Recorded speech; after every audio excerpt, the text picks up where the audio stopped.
So these plants are going to be out here for about 2 weeks, and we'll take them in at night. But since they'll be out without any protection of the actual greenhouse, we need to put them in a cage. Okay. So we can get one from inside and protect them from the rats and the ravens that would want to eat like the little exposed acorns on them. Sure. Okay, we can help with that. The botany program found out we had a plant we thought was extirpated, didn't exist on the island anymore. Came back up because one of the wildlife biologists found it. There we go. Nice and protected. There, great. Amazing. There's no way you're going to restore an entire island by planting everything everywhere. So, at our greenhouse here, seeds are collected, they're propagated, they're grown out to plants, and then they're placed strategically at spot restoration areas. The site's doing really well.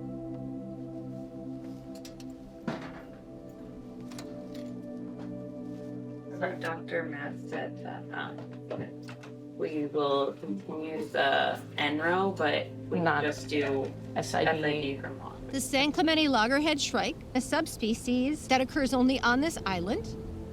These birds are housed and fed everything on San Clemente Island, so they're exposed to all the natural influences that a wild bird would be. The Shrike Recovery Program has had great success, bringing back approximately 70 breeding pairs in the wild by 2013. Over the years, droughts, along with El Niño and La Niña, have reduced populations to as low as 22 breeding pairs. However, with a wet winter in 2023, conservationists were able to raise 55 birds to full independence. The birds that actually enjoy their cat food and eat it all the time consistently, they get more. Did you do 10s as you went? I did 10 over there. They have behavioral training to help them better survive in the wild. They get supplemental feeding, so we are literally flying crickets and mice out here not only to feed our captive birds, but to supplement food for the wild birds once released. Then we have a monitoring team from the Institute for Wildlife Studies. That monitoring team goes out and is literally trying to count every single bird. We're trying to put color bands on their legs so we can individually identify them.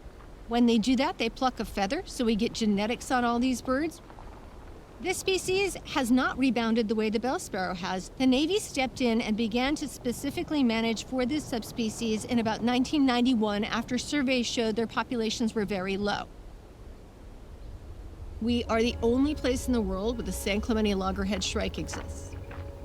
We would be very happy, and we think the population would be sustainable at about 70 pairs. The lowest number we had was only 14 birds in the wild, and that was as recent as 1998. We have a captive flock of birds that are bred and produce young for release into the wild.